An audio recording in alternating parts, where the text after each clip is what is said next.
আমাদের গ্রাম আমাদের রাজ্যপাল জনসংযোগ কর্মসূচি রাজ্যপালের।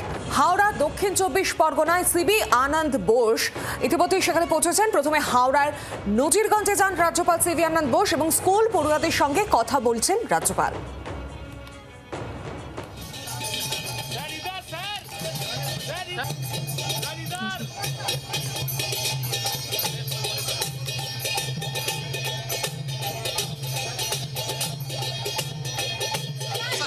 Beginning of the Jal Taranga program. Through the Hooghly, we want to ride with the people, with the students, with the youth, with sportsmen, with entrepreneurs, a cross-section of the Bengal society, to visit the coastal villages, to listen to their grievances, to spend time with them, understand their feelings, and to take action in their grievances, whatever is presented before the governor. This is basically a kind of people connect program, which is a continuation of the field visits which was started 3 years back here.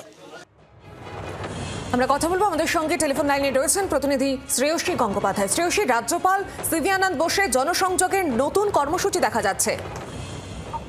একেবারে দেখো, এই মুহূর্তে কিন্তু রাজ্যপাল তিনি নতুন কর্মসূচিতে রয়েছেন, যে কর্মসূচির নাম আমার গ্রাম আমাদের রাজ্যপাল, এবং সেই কর্মসূচিতেই কিন্তু কার্যত এই মুহূর্তে রাজ্যপাল তিনি রয়েছেন।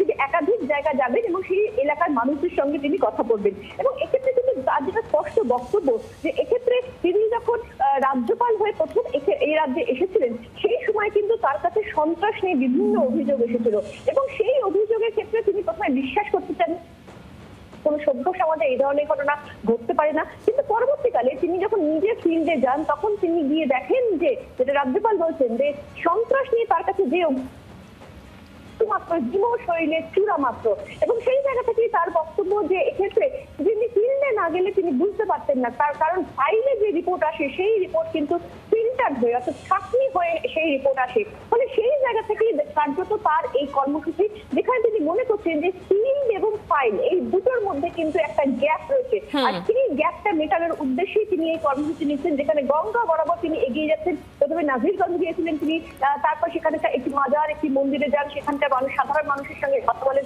রাস্তায় দাঁড়িয়ে তিনি দেখা যায় যে তিনি আলুর চপ খাচ্ছেন, তিনি ভাড়ে করে চা খাচ্ছেন, এবং তারপরে এই মুহূর্তে কিন্তু তিনি ফের নৌকায় করে তার পরবর্তী গন্তব্যস্থলের দিকে।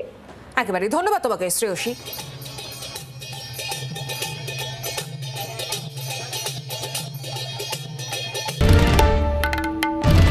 বাংলার আওয়াজ, বাঙালির আবেগ, জি 24 ঘন্টা।